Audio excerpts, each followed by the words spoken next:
ንልቦና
خبركم من خبركن انت خطاتلت مدب ንልቦና كم يصنحكم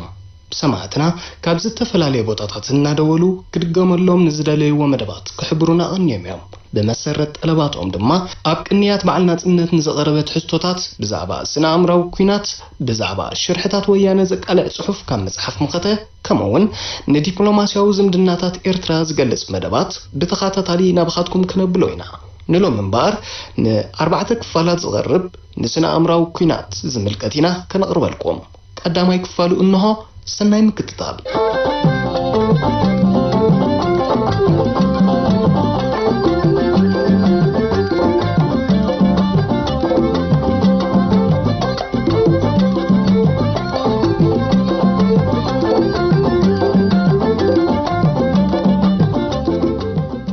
بلندي زخان هاجراو سراويت سلسة كفالات مالت حيل بحري حيل ايرن حيل مدرن كنزلو يزفلات زوم سلسة كفالات سراويت جوزات بمقانم قبل على صلاة زوردو حاسيا جوزاويو منفس ونن حد حزبي رقي غنبر جوز سلازي كوناغن بزوم استغلصو سلسة كفالات سراويت كموت ويك دخما يكرينيو سلاز خونه دما زاغيت بحيل برز تنبر كخويز طفه حزبي يلان أبز الزمن زي بزتودبن استرقاقن ملكو زهنق زلو ربعي كفلات سراويت جن نمنفس اندليتنا بإلاما زقاتو هزبتات زقتل زباس انود زورد بمقانو لعلا غالبو توحيبو يسرحل الله زي بسنا امراو سرحيت زفلت كفلات سراويت نامرو سبات بمسلاو نهزبي سراويت منغستن حد هاجر زرمس مسارع زبتنن نهاجراو استراتيجياوي إلاماتات زلمسن بمقانو ملبن لبونا ندحر بايتو أسرارحو علامو كمون بسحو زولو درجانا ملكيتا بخفالات كتاتيلا بعمقوت كتفتشو مريض علامو زخبركم سماعتنا نمكتتالكم بخبر نقدم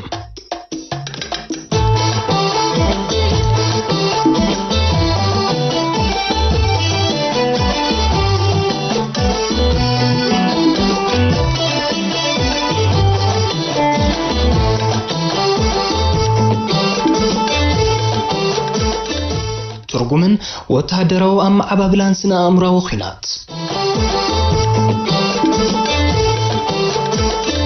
سنا أمره خينات كبهال كله نايت بعلامات يزولو وجن رئيتو سمعت زنبالين تواين بمسلاو وي بملوات نايجزار إسخار بحتات مرققات أبركتو 5 هلوون مقوار زخيل بوت انزكايد بروباغاندا وي كالنت فتات مالتيو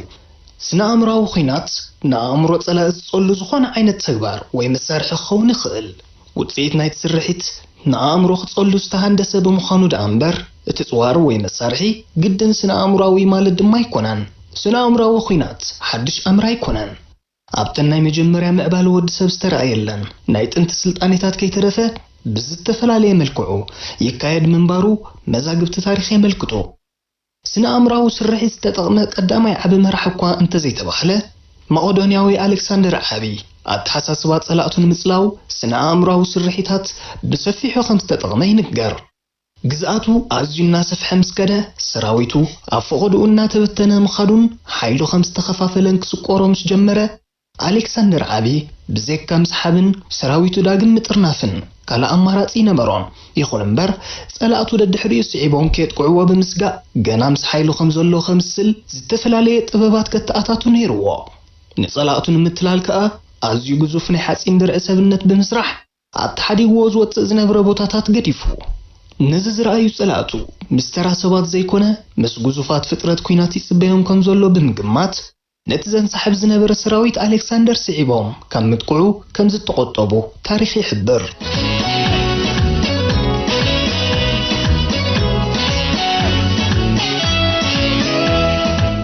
ኣብ ሓምሻይ ዘመን ቅድሚ ልደተ ክርስቶስ ዝነበረ ቻይናዊ ጀነራል ሳንጹን ሓደ ካብቶም ወታደራዊ ቴክኒክ ብምጥቃም ዝፍለጡ ዝዓበዩ መራሕቲ ጥንታዊ ዓለም እዩ። እቲ ቻይናዊ ፈላስፋን ኣዛዚ ሰራዊትን ስነ አእምራዊ ኩናት ምክያድ ንዘለካ ሓይሊ ብዝተዓጻጸፈ ዘራብሕ ብልሓት ምዃኑ ይኣምን ነይሩ። ስነ አእምራዊ ኩናት ሓይልኻ ዝኸዓብትን ጸጋታትካ ካብ ምብኻን ዘድሕንን ከም ዝኾነ ይኣምን ስለ ዝነበረ ከዓ ብሰፍሐ ይሰርሓሉ ምንባሩ ይግለጽ። ንጸላእ ብዘይ ኩናት ከተንበርክኾ ምኽኣል ዝለዓለ ጥርዚ ናይ ጥበብ ከም ዝኾነ ስለ ዝተረድአ ድማ ኣብ እዋን ኩናት ናይ ጸላእ ስትራቴጂ ምጥቃዕ ዝለዓለ ኣገዳስነት ክወሃቦ ከም ዝግባእ ቀጺሉ ክስዕብ ዘለዎ ድማ ንጸላኢ ምስ ካልኦት ሓይልታት ዘለዎ ኪዳንን ዲፕሎማስን ምዝራግ ኣብ መወዳእታ ከዓ ንሰራዊት ምጥቃዕ ምዃኑ ይምህርን ይሰርሓሉን ምንባሩ መዛግብቲ ታሪኽ ይረድኡ። ኣብ ወታደራዊ ስልቲ ንኸተማታት ምጥቃዕ እቲ ዝኸፍአ ምዃኑ ብምምልካት ካብ ንኸተማታት ምጥቃዕ ንሰራዊትን ህዝብን ጸላእቲ ኢዶም ዝህብሉ ኩነታት ምፍጣር ከም ዝበልጽ ኣጸቢቑ ይምጉት ነይሩ። ነዚ ንምግባር ከዓ ቅድሚት ወታደራዊ ረጽሚ ምውልዑ እቲ ስነ አእምራዊ ስርሒት ብዝተጸንዐን ዝተዋሃሃደን መልክዕ ኣብ ልዕሊ ጸላኢ ክካየድ ከም ዝግባእ ይመክር። ፍረ ናይቲ ዝተኻየደ ስነ አእምራዊ ስርሒት ድማ እቲ ግጭት ብዝወሓደ ክሳራ ናብ ዝሓፀረ እዋንን ክፍጸም ከም ዝኽእል የረድእ።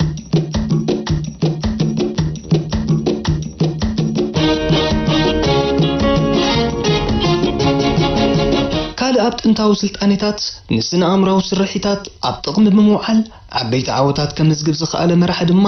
ሞንጎልያዊ ጀንጊስ ካሃን እዩ። ጀንጊስ ካሃን ኣብ 13 ክፍለ ዘመን ኣብ ልዕሊ ጸላእቱ ጽዑቕ ስነ አእምራዊ ኩናት ብምክያድ ዝሰፍሐ ወራር ከም ዘካየደን ዝሰፍሐ ግዝኣት ክምስርት ከም ዝኽኣልን መዛግብቲ ታሪኽ ይሕብሩ። ንሱ ብዝሕ ሰራዊቱ ኣጋኒኑ ንምቕራብ ኣብ እዋን ጸላም ነፍሲ ወከፍ ወታሃደር ሓያሎ ሽግ ከም ዝውልዕ ፈረሰኛታት ጎላጉል ኣብ ስንጥቑሉ እዋን ድማ ገለ ተጎተቲ እናሰሓቡ ከም ዝኸዱ ንምግባር መሬት ዘዳሩኑን ማዕለያ ዘይብሉ ሰራዊት ኣኽቲቱ ከም ዘሎ መሲሉ ኣብ ልዕሊ ጸላእቱ ረዓዲ ይፈጥር ከም ዝነበረ ይግለጽ። ሰራዊት ጀንጊስ ካሃን ቅድሚ ናብ ወራር ምብጋሱ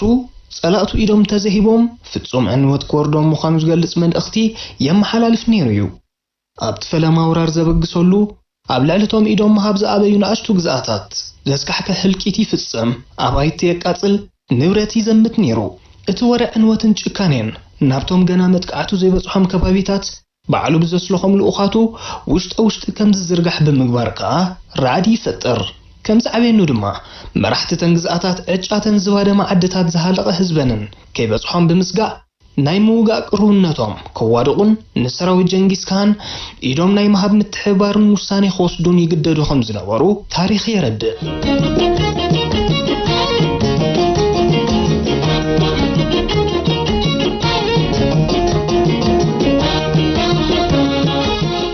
ስነ ፍልጠታዊ ኣመዓባብላ ስነ አእምራዊ ኩናት ስነ አእምራዊ ኩናት ወዲ ሰብ ንኻልኦት ሰባት ንምጽላውን ንምቁጽጻርን ካብ ጥንቲ ጀሚሩ ብልምዳዊ ኣገባብ ክጥቀመሉ ጸንሐ ሜላ እዩ። ይኹን እምበር ብስነ ፍልጠታዊ መገዲ ክካየድ ዝጀመረ ኣብ ጠዋያት እንስሳን ሰብን ዘተኩር ዓውደ ፍልጠት ማለት ቢሄቪየራል ሳይንስ ክምዕብል ኣብ ዝጀመረሉ ኣብ መጀመርያ 20 ክፍለ ዘመን እዩ። ሓንጎል ወዲ ሰብ ከመይ ጌርካ ትጸልዎን ብኸመይ ይጽለውን ንምፍላጥ ናይ ፈለማ ምርምር ዘካየደ ሩስያዊ ሊቅ ኢቫን ፓቭሎቭ እዩ። ንሱ ን30 ዓመታት ብዘካየዶ ምርምራዊ ፈተነታት ኣእምሮ ወዲ ሰብ ምግቢ ብምሃብ ወይ ብምኽላእ ብቓላት ብምፍራሕ ወይ ብምምጓስ ተስፋ ብምሃብ ወይ ብምድሃል ዝኣመሰሉ ጸለውቲ ነገራት ክጽሎ ከም ዝኽእል ኣረጋጊጹ ነዞም ጸለውቲ ነገራት ተጠቒምካ ንሓንጎል ወዲሰብ ኣብ ረጽሚ ወይ ኣብ ዘይርጉእ ኩነት ብምእታው ከም ድላይካ ክትእዝዞ ከም ትኽእልካ የብርህ ኣእምሮ ሰብ ብሓደ ነገር ብቐጻሊ ምስ ዝጥቃዕ ግብረ መልሲ ክህብ ከም ዝግደድ ብምርጋጽ ድማ እቲ ሩስያዊ ሊቅ 4 ደረጃታት ግብረ መልሲ ኣለልዩ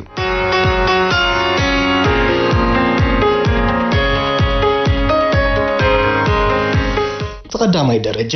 ኣብ ክሊ ዕድመ 13 ክሳብ 19 ማለት ኣብ ፈለማ ጉብዝና ኣብ ዝርከቡ መንእስያት ዝርአ ብሓደ ጸላዊ ነገር ምስ ተጠቕዐ ውዑይ ግብረ መልሲ ዝህብ ሓንጎል ክኸውን ከሎ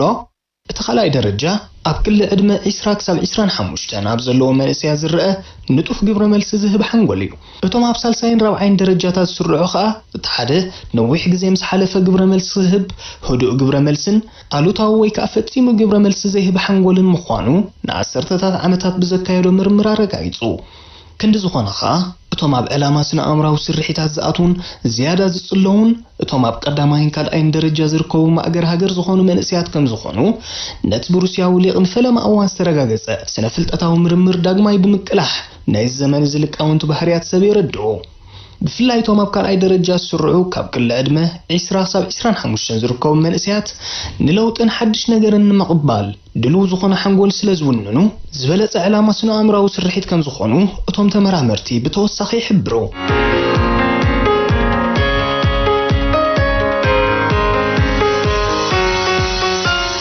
ዓለም ኣብ ክልተ ስነ ሓሳባዊ ደንበታት ተመቓቒላ ኣብ ናይ ኣይ ኩናት ኣይ ሰላም ሃዋሁ ኣብ ዝነበረትሉ እዋን ዝሑል ኩናት ብቐንዱ ብዘይካቲ ክሳብ ኒኮላሳዊ ጽዋር ዓጢቑ ዝነበረ ሰራዊት ሓደ ነቲ ካልእ ስነ ሓሳብ ክጸልዉ ዘኽእሎ ብልሓት ከበራት ግድን ነይሩ እዚ ድማ እቲ ኣብ ዝሓለፉ ውግኣት ዓለም ወግዓዊ ቅርጺ ክሕዝ ዝጀመረ ኣሃዱታት ስነ ኣእምራዊ ስርሒታት ካብ እዋን ዝሑል ኩናት ጀሚሩ ዝለዓለ ኣተኩሮ ተዋሂብዎ ብቴክኖሎጂያዊ ምህዞታትን ስነ ፍልጠታዊ ምርምራትን እናተሰነየ ናብ ኣዝዩ ዝተራቐቐ ቅዲ ኩናት ማዕቢሉ ይርከብ ኣሎ እቲ ብፍኑ መልክዕ ጀሚሩ ከም መሰነይታ ወተሃደራዊ ረጽምታት ዝካየድ ዝነበረ ስነ ኣእምራዊ ስርሒታት ሎሚ ነፍሱ ኽኢሉ ዝተመደበሉ ተልእኾና ምፍጻም ይመጣጠር ኣሎ በቲ ብዓውዲ ኩናት ጥራይ ዘይኮነ ኣብ እዋን ሰላም እውን ዘርእዮ ውጽኢት ድማ ዘመናዊ ኣዘዝቲ ሰራዊት ዓለምና ከይተረፉ ዝዓበየ ክፋል ናይ ወተሃደራዊ ዕጥቆም ገይሮም ይነጥፍሉ ኣለዉ ነዚ ረቂቕ ኩናት ንምሕንጻጽን ንምክያድን ከዓ ንወተሃደራዊ ቁጠባዊ ባህላዊ ሃይማኖታዊ ማሕበራውን ስነ ኣእምራውን ኩነታት ናይቲ ኣብ ዕላማ ዝኣተወ ህዝቢ ወይ ጉጅለ ዝምልከት ሓበሬታ ስለ ዘድሊ ሃንደስቲ ዝስርሒት ንመራኸቢ ብዙሓን ንማሕበራት ረድኤት ኣብ ሰብኣዊ ንጥፈታት ንዝዋፈራ ዘይመንግስታውያን ማሕበራት ማለት ኤንጂኦታት ናይ ወጻኢ ትካላትን ዲፕሎማሰኛታትን ኣባላት ዓቃብ ሰላም ሰራዊት በጻሕቲ ሃገር ከምኡውን ብገንዘብ ዝተዓስቡን ኣብ ስላያዊ ንጥፈታት እናተዋፈሩ ሓበሬታ ከም ዝእክቡ እቶም ክኢላታት ብተወሳኺ ይገልጹ ዕላማ መጥቃዕቲ ስነ ኣእምራዊ ኩናት ኣብ ዝሓለፈ ዘመናት ኣብ ዝተፈላለዩ ኩርናዓት ዓለም ዝተኻየደ ኩናት ንዓቕምታት ጸላኢ ንምብትታንን ንምድኻንን ዝዓለመ እዩ ነይሩ ስለዚ እውን ሰለስቲአን ኣካላት ሰራዊት ማለት ሓይልታት ምድሪ ባሕርን ኣየርን ብምውፋር ህዝቢ ምብትታን መሬት ምውራር ቁጠባውን ወተሃደራውን ሓይሊ ብምድኻም ሃገር ምቁፅጻር ከም ሙሉእ ዓወት ቁፅጻር ነይሩ ዕላማ መጥቃዕቲ ናይቲ ኣብዚ እዋን ብዝለዓለ ዝድፋኣሉ ዘሎ ስነ ኣእምራዊ ስርሒት ግን ሃገራዊ ስትራቴጂያዊ ዕላማታት ንዑ ንምጭባጥ ዘሎ ድልውነት እዩ እዚ ከም ራብዓይ ክፍላተ ሰራዊት ብዘመናዊ ሰራዊት ዝህነፅ ዘሎ ኣሃዱ ኣብ እዋን ኩናት ጥራይ ዘይኮነ ኣብ እዋን ሰላም እውን ኣብ ስራሕ ዝውዕል ኣዝዩ ድማዕ እዩ እዚ ስርሒት እዚ ብዘይ ሰብኣውን ንዋታውን ክሳራን መንፈስ ሰራዊትን ህዝብን ናይቲ ብዕላማ ዝኣተወ ወገን ብምቕታልን ንስትራቴጂያዊ ዕላማን ድልውነትን ብምስባርን ኩሉ ተኻልእ ዓቕሚ ከም ዝለምስ ንምግባር ዝሕግዝ ሓድሽ ቅዲ ኩናት እዩ ብናይ ኮምፒውተራት ቋንቋ ክንሪኦ ከለና ኣቐዲሙ ኣብ ዕላማ መጥቃዕቲ ዝኣቱ ዝነበረ ህዝቢ መሬት ትሕዝቶ መሬት ቁጠባዊ ትካላት ወተሃደራዊ ትካላት ወዘተ ከም ጉዑዝ እንተተመሲሉ እቲ ሃገራዊ ስትራቴጂያዊ ዕላማታትን ንዑ ንምጭባጥ ዘሎ ድሌታትን ተወፋይነትን ድማ እቲ ረቂቕ ማለት ሶፍትዌር እዩ ስነ ኣእምራዊ ኩናት ድማ ልክዕ ከም ቫይረስ ኣብ ረቂቕ ኣካላት ሃገር ማለት ኣብ መንፈስ ድሌትን ተወፋይነትን ህዝቢ ኣትዩ ነቲ ጉዑዝ ኣካላት ሃገርን ሕብረተሰብን የደስክሎ ስለዚ ድማ ኣብ ክንዲ ነቲ ሃርድዌር ናይ ጸላኢኻ ክትብትን ምፍታን ነቲ ረቂቕ ኣራባሒ ሓይሊ ብምድስካል ከም ዘይሰርሕ ምግባር ስለ ዝከኣል ንስነ ኣእምራዊ ስርሒት ዝለዓለ ኣተኩሮ ተዋሂብዎ ይስራሕ ኣሎ ከም ዘሎ ተመራመርቲ ወተሃደራዊ ስነ ፍልጠት ይሕብሩ ክንዲ ዝኾነውን ዘመናዊ ቅዲ ኩናት ወተሃደራዊ ረፅሚ ከየካየድካ ህይወት ዜጋታትካ ከየጥፋእካ ብስቱር ስነ አእምራዊ ስርሒት ብምክያድ ጥራይ ንህዝብን ሰራዊትን ሓደ ሃገር ከተንበርክኽን ክትስዕርን ስለ ዝከኣል ኣብ ዘመናዊ ኩናት እቲ ቅድሚ ኩሉ ዝስራዕ ኣማራፂ ይኸውን ከም ዘሎ የገንዝቡ። ኣብዚ ናይ መበል 21 ክፍለ ዘመን ኩናት ከዓ እሞ ሓይልታት ምድሪ ባሕርን ኣየርን ንስም ጥራይ እቲ ቀንዲ ኩናት ድማ ብትካላት ስነ አእምራዊ ስርሒት ክካየድ ምዃኑ ሊቃውንትን ተመራመርትን ዘመናዊ ቅዲ ኩናት ይኣምኑ።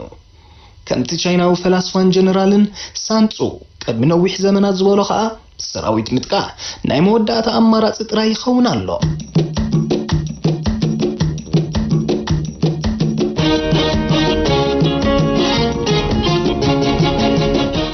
ኣገባባት ስነ አእምራዊ ኩናት ኣብ እዋን ኩናት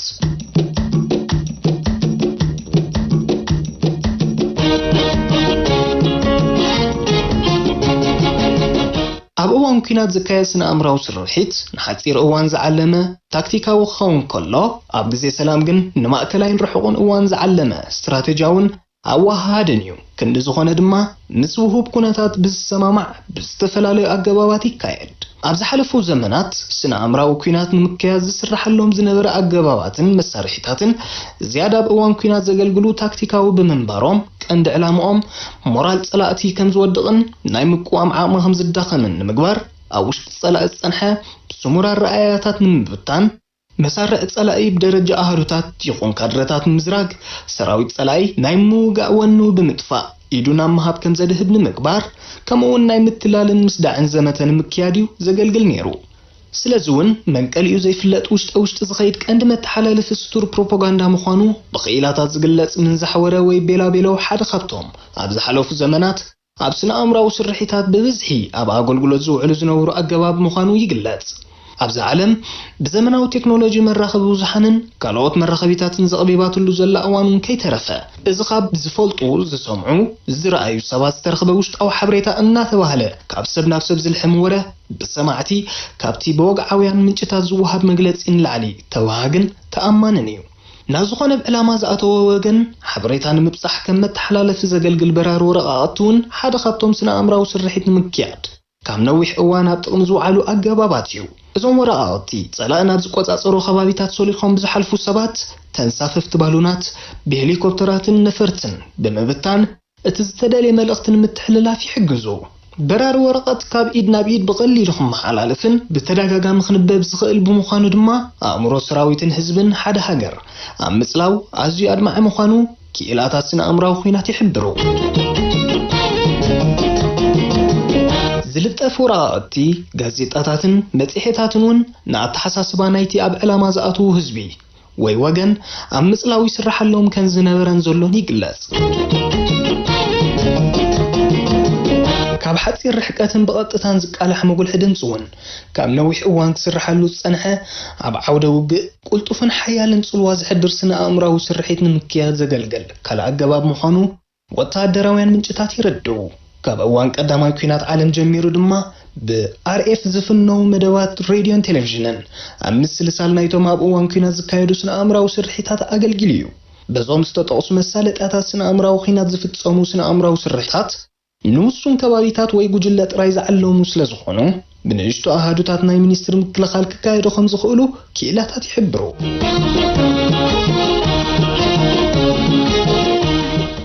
ዝኸበርኩምን ዝኸበርክንን ተኸታተልትና ቀዳማይ ክፋል መደብና ኣብ ዝዛዚምና ኣሎና ጽባሕ መቐጸልታ ናይዝ መደብ ካልኣይ ክፋሉ ኢና ናብኻትኩም ክነብሎ ክሳብ ሽዑ ሰላም።